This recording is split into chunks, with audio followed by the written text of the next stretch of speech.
Erika, thank you so much for being on with us today. And without further ado, guys, when I, sit back and almost think about who's going to be beneficial, who does the team need to hear from? I've listened to a lot of your training, Erika, and I've got the chance to take a lot away from it.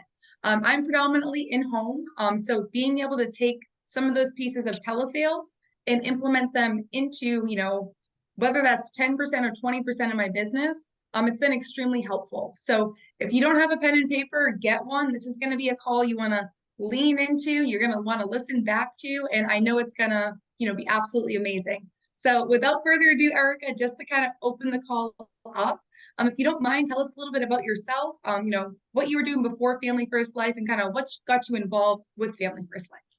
Yeah, absolutely. Thank you so much for having me on today. So a little bit about me, I've been in the insurance industry for about 3 years now, 2.5. I was at a previous company for about 1.5 years. Did pretty good over there. Like I was making good money.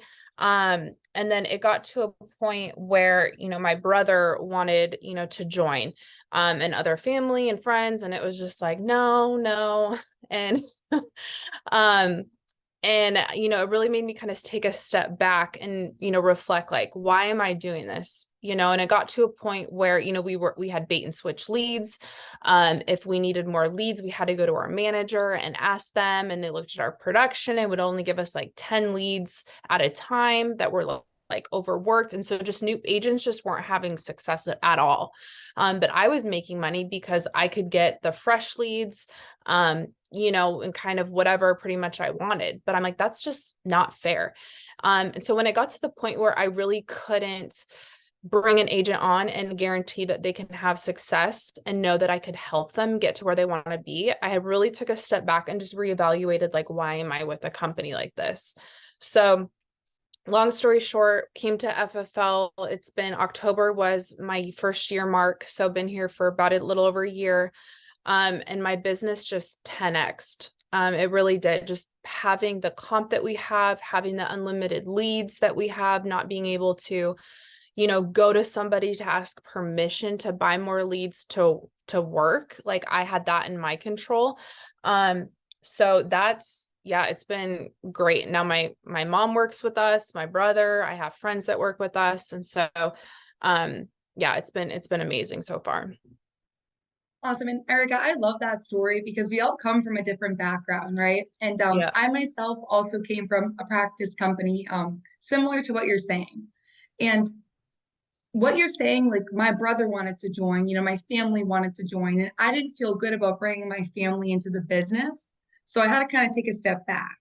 It's Mm-hmm. not funny that you say that, but it's like I had the same exact type of scenario. I Mm-hmm. stopped feeling good about hiring people. And I'm Yeah. like, well, what are we gonna do now? Like you said, it's like I can get the good resources, but nobody else can get resources at all.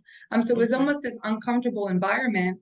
And now you're on like a fair playing ground, so to say, and everybody has access to the same exact resources. So I 100%. love to hear that, love to see that. And that's just same thing. Like my sister's on this call with us right now, and I didn't feel good about bringing my sister into the other company. So love that backstory. So just to kind of jump into it, Erika, you're like predominantly all telesales across the board. Is that right? Yep. All We right. do 100% telesales. And just to kind of brag on Erika real quick, if you haven't seen Erika, you probably don't go on social media, half kidding.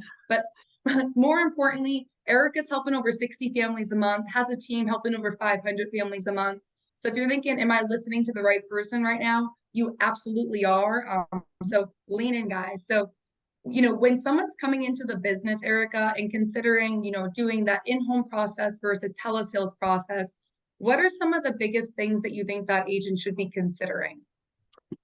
I think the biggest thing is, what you prefer. Some people look at it as one is easier than the other, and that's not true. I've had agents start off telesales and they're like, oh, this is tough. I'm going to go in home, and then they go in home. They're like, well, dang, that's tough too. So I think it really depends on what you prefer and where you're located. Because obviously a big thing is where you're located is where your leads are. We honestly, I don't really give agents an option unless they come to me from another industry. or not another industry, like another company that have done in-home, just because I don't do in-home at all, and neither does any of our leaders. So I can't give them the correct training and the resources, because I'm physically not going in home, right? So people that come from another company that want to go in home, I can tweak them, I can guide them a little bit and just let them go. So I do everything for telesales. I don't really give people an option with that. But if you do have support of people, if you guys are half telesales, half in home, and that is an option where you have support to go in home, I think the biggest thing is look at the CRM, see where leads are. If you are in a place where there's a lot of lead flow and a replenishment of leads, and you enjoy, face to face with people, then try it out. Just know that one is not easier than the other. You're gonna get hangups on the phone, whether you're in home or doing telesales. So pros to in-home is you're in person, your cons is you're constantly driving around. If you get no-showed, you're driving during door knocking. Telesales, you get hung up on at certain objections. So I wouldn't say that one is easier than the other. I think I would just look at, do you have kids? Do you like to travel? Like for me personally, I love traveling. I love working from home in my sweatpants. I don't like going into people's houses, like in home is just not for me. So, so it really just depends on your personality and your style and what resources you have available. And I love how you said, like, you started with, hey, like, basically, let me start here. Like, one is not easier than the other, right? So if there's Yep. anyone, listening to this and they're thinking, well, telesales is easier because I get to be at my house and do it. You're saying, hey, it's not necessarily easier. It's just more of a preference. Either Yep. way, you're going to have, your own battles, so to say, to overcome, but it's going to be come down to preference, right? I love how you also Yep. pointed out, you're like, I like to travel. Like, I don't want to go in people's houses. Like, that's who I am, right? And I Mm-hmm. love that we have the platform to support that, right? So love that. 100%. And you talked about how, you said, I don't really talk about going in home unless, somebody's coming from a prior, insurance company, practice company, so to say, and they're coming in, they're just saying, hey, let me get out there. But with that being said, what are some of the expectations that you're setting, coming when a new agent's coming onto your team in regards to whether that be schedule, activity, dial teams, plugging in? What does that look like for you guys? So we're pretty strict when it comes to expectations. And this is coming from in the beginning, I had no expectations for anybody and it was just chaotic. And you don't, because I didn't want, when I came from my other company, I didn't want to micromanage people overly like I felt over there. So, I really was learning on how to do things over here, to be honest with you. And so we're pretty strict when it comes to expectations. It's like, this is my time as well, right? And if I'm taking on an agent that wants to have success, like I take that responsibility personally, right? So if we're in the business of trying to help agents be successful, why aren't we setting stricter expectations on them? We're just doing them a disservice, so um, they have to be done with contracting within one day, 24 hours. They have to go through the online boot camp within a day as well. And then the next 2 days, they're on Zoom, they're watching presentations, writing down notes. We go over that. They have to watch at least 8 to 10 presentations. They give me a schedule of what their schedule is like. If I'll be honest, if somebody comes to me and is, like, oh, I work a 9 to 5, I just want to, I want to get away from that. I'm straightforward with them. Like, hey, it's going to take work. Like, I'll work on the weekends with you, but you have to show up. I'm not your babysitter, So, and then if people just stop showing up and don't follow through, I just tell them this isn't a good fit and it's not going to work out. Because number one, I'm tarnishing their mindset of FFL and their experience here. And I don't want them to have, to fail and then say, oh, well, who'd you work with? Oh, well, Erika, I worked at FFL. And that just ruins the opportunity for everybody, so having those, expectations is like, listen, this is a two-way relationship, right? This is what I need from you. This is what you're going to need from me. I'm going to do my part, but in order for this to work, like we both have to be in agreement on this, and if If you're not doing your part, like I'm going to tell you, right? So, I'm pretty strict when it comes to expectations with agents. And I think that's really just important. You like hit that right on the head. You said, in the beginning, I came from a company that I was micromanaged. I didn't want to micromanage people. Again, I can relate to that for sure. And then you're like, I did the same thing. Me and Christina, we had no expectations. They were like, that's not working, right? So we had to put Mhm. some blockers in place. And like you said, it's for the benefit not only of your personal time, but of that agent and their view of the industry and quite frankly, the view of the company. And I think that Yeah. it's important that, that you pointed that out because it's like, I can tell it's like you can bring a horse to water, you can't make him drink it, right? Yeah. So same thing. You're like, hey, if you're not doing the training, like I'm not gonna, beg you and call you and make sure you're awake. And I'm not gonna do all that. I'm gonna give you a structure. I'm gonna say, hey, you should follow this if you want to see success. If you show up, awesome. I'm there to help you. But if you don't show up, it's not on me, right? Yep. And I love 100%. how you said, like, this is my time as well, right? Like, Yeah. that's huge because Erica, have you ever had an agent like that just will like talk in circles about the same thing? And then you like have to come to a point where you're like, hey, like it doesn't make sense, but that's your view, this is mine, and let's just kind of leave it there, so to say, because Yeah. it's your time, right? So I Yeah. love that talking about how you're very strict with expectations. And that comes back to, like you said, it's a two-way relationship. Just like with our clients, like if we call them and we expect them to know that their account's being drafted, right? It's like we expect them to know, right? Like Yeah. whatever expectations we're putting in place is what we're going to receive. So that was awesome. I appreciate that. And I love how you broke it down, like day one, day two, day 3 and 4, you have to see this many presentations, you have to show up. So that's awesome. Yeah. And then in kind of, doing telesales and being able to work from so many different places, which is absolutely amazing, building a team, also managing, your own personal production at a very high level, and everything kind of that comes in between that, so to say. What does your schedule look like, or what are some things that you had to implement into your schedule to make sure that you simply had time to do both? You have to work a long day. I'll be honest with you. It's like two jobs in one when you're wanting to build an agency. Is it rewarding? 100%. Is it rewarding financially as well? Yes. But it is a lot of work. And so the biggest thing is getting up early. If you're getting up at, 8 o'clock, you just wasted, most people are up at 5. They're building a business, right? 4:30. So you just wasted, hours there.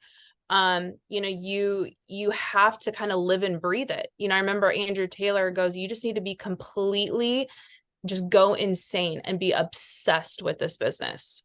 Like that's how you're going to see success, and that's honestly what I did. Like I worked weekends, I just started taking like a weekend off, and that just now, a year later, like I didn't go on a vacation for a full year. When I came from my other company, I was vacationing every 3 months, and so it really prioritizing and writing out your schedule, so I'm up, 5:30 in the morning. I do my devotion time. I do my me time.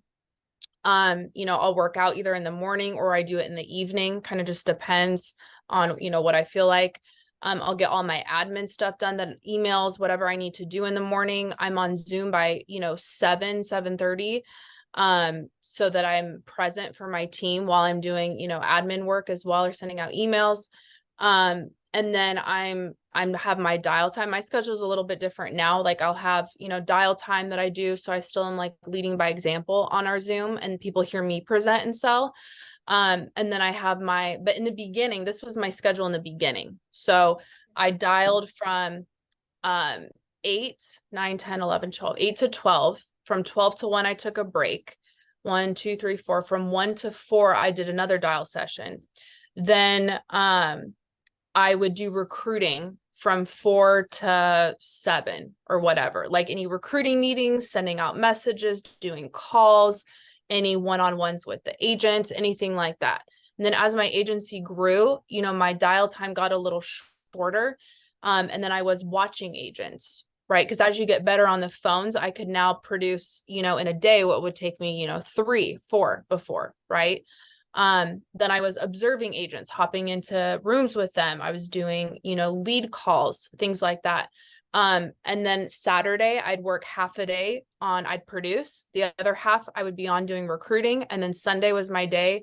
I'm off Zoom on Sunday, and I was just following up with messages of people that I, you know, didn't get back to, you know, and kind of making sure nothing got missed and getting set up for the week. So, I mean, you know, you look at it, you know, and it's funny, I read this statistic about working on weekends. And if you take every Saturday and Sunday off, that's 104 days per year that you're taking off. That's almost 30% of the year. Statistically, only 35% of people in America work on weekends. You could get ahead of the 65% of the population just by implementing that. If somebody is where you want to be, consider they might be working at least 30% more than you. You know, Huge. not that I'm all for, like, you know, slave driving and working 7 days a week, but shoot, sometimes we have to do it to pay our bills, you know. And what is your focus on? You know, is you make time for what your priorities are. You know, so if building a business, like, I've sacrificed, you know, family reunions, I've sacrificed friends' birthdays, hanging out, like the whole last year, I've just poured into this business, you know. But I'm in the position, I'm single, I have no kids, I'm not married. Like, I'm in the position where I can do that. But that's not even saying if you're, you know, Dima Yovko, he's married, has a baby and another one on the way. And his agency did, like, you know, almost 300 last month, you know? So, like, he works, he's on 7 in the morning till 6 at night, Monday through Friday. He's off on the weekends with his family. I'll take that, you know? So you can still have that.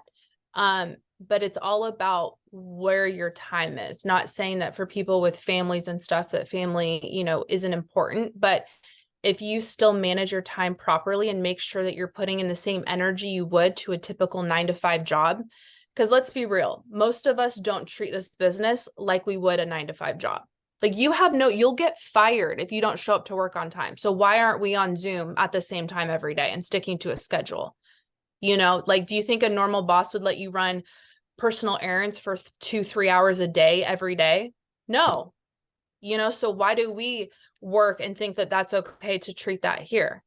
You know, and so I think taking a look in the mirror that, you know, we have a flexibility with FFL, but a lot of us are abusing it and not treating it like we should. And if we treat it like we should, we will see the success that we want to be seeing.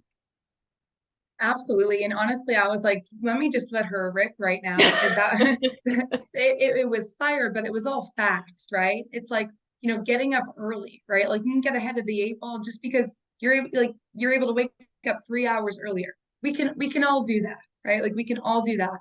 And then you talked about, like, Andrew Taylor, you have to live and breathe this thing. And Yeah. I was talking to Sean a couple of weeks back, and, he was like, look, like, I'm not asking you guys to live and breathe this thing for the next 60 years. Like, I'm asking you guys to live and breathe this thing, for the next year or two. Yeah. Because if you're actually tunnel vision, you're going to see the results you want to see. Like you said, 100%. Erika, like, you're now able to go on, like, vacation. You're now able to be a little bit more flexible, but it's because of all the work you put in the last Yeah. 365 days, right? You were like, I don't really remember the last 365 days. I just know I was working, right? Yep. And I do. And shoot, looking back, I wouldn't do it any differently. Absolutely. You're like, because it's paying dividends, and it's exactly what I came into this business to do, right? So Yep. I love that. And then also just talking about having, like, some type of synchronized schedule, right? Like, Erika, you just talked about being on Zoom. Essentially, from what I heard was from, like, basic, like, for like 12 plus hours a day, right? Depending. Mhm. Because you're setting the example of, hey, just because, like, I'm doing admin work in the morning at 7, I'm working, I'm up, I'm alert, I'm ready to go, right? Yep. And you're replicating that to your team. So I think that's awesome. And then also just looking at, okay, like, hey, we can take a break, but if, like you said, if we're corporate 9 to 5, we're not taking a 2-3 hour break to run errands, like, go to the dry cleaner, get our nails done, you fill in the blank, right? And when we're able to take that emotion out of it and look at this like it is a 9 to 5 W-2 position, because if you want to run this like a business, you got to treat it like a business. And Yep. sometimes that's difficult in the beginning, right? But it gives you 100%. that freedom or flexibility that we're all going for. Yeah. So love to hear it and just really just kind of love to see already what you're doing. So thank you for hitting on schedule. And now, of course, like when you're talking to clients, rating at such a high level, you even talked about like, hey, like there's always going to be a learning curve, right? No matter who you are, like, or what company you're coming from. You mentioned like what I could do in 3 days, I can probably do in one now, right? From the Mhm. beginning. So what are some of the expectations that you set with your client that so that they know you're doing business today when you're on the phone? Yeah, I mean, in the beginning, I just, say, all right, grab pen and paper. We're going to take this taken care of. It takes about, 10, 15 minutes, I say, I kind of take it away from them, like, listen, like, I don't even know if you can be able to get approved. That's the insurance company. What we'll do today is we'll submit an application.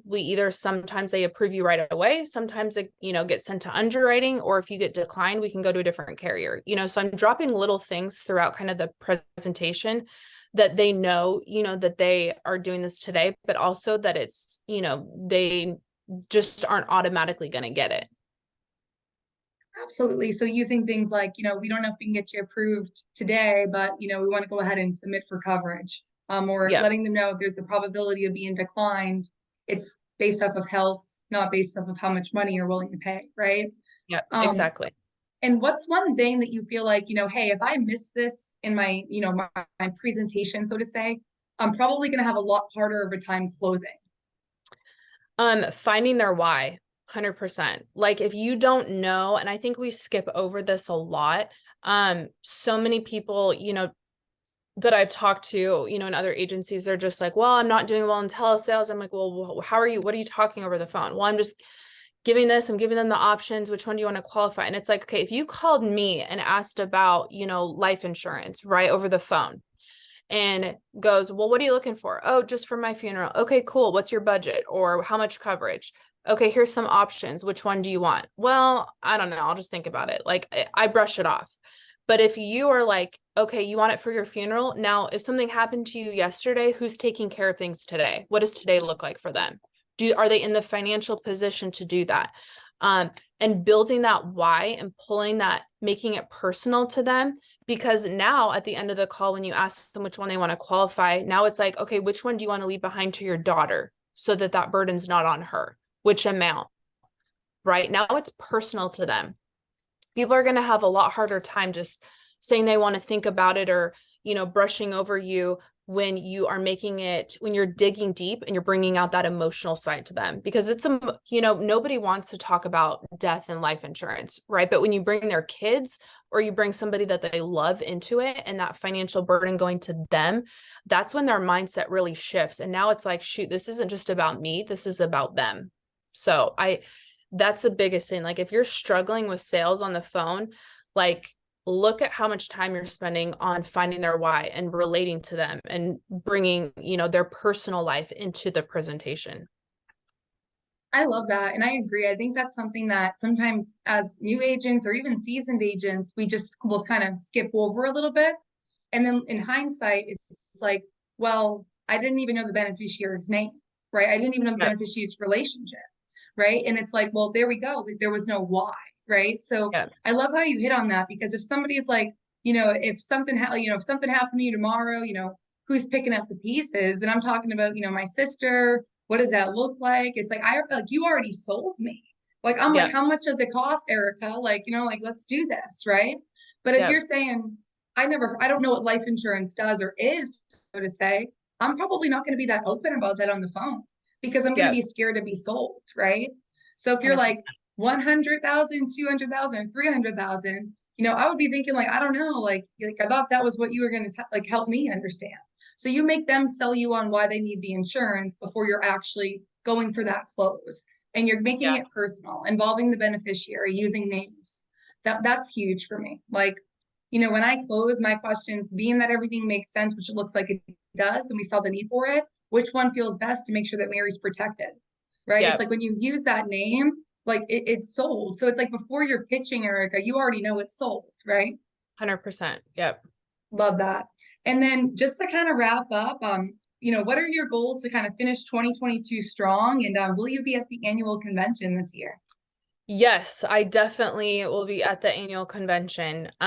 This year, shoot, I'd love to, I'm so close to hitting Hall of Fame. I definitely will do it next year. If not, I'll be pretty darn close. And then, agency wise, we have December left. We're doing like 500 families, to at least 580, let's grow a little bit more. By next year, our goal is, to get that integrity deal. So we're just pushing through integrity and Hall of Fame by end of next year. That's the goal. Love it. And no doubt that this year, it's like crazy because it's December 1st, but it's like, hey, I we still have, know. 29 Family First Life days of the year, right? So Yep, no I know. doubt, you could still wrap it up with Hall of Fame this year, but no doubt in my mind that, you're definitely going to hit that next year. And above that, you're going to be looking at that integrity partnership. So thank you so much for adding a value today. I know it helped me out a lot. Any parting thoughts before you hop off today? My biggest thing for you guys is just to stick with it. It's not an easy industry, but nothing in life worth having is easy, right? So keep that in mind, set your goals, figure out why you're doing this business, what gets you out of bed every single morning to work. Just have a schedule, stay consistent, and don't be afraid to lean on your leadership for help and support. So Awesome. I love that. And I'm looking forward to seeing you at convention you this year too. coming up. Appreciate you so much for being on with us today, Erica. I hope you have a great rest of your day. Thank you. You too. You guys take Thanks. care. Thanks for having Take me. care. Absolutely. Bye.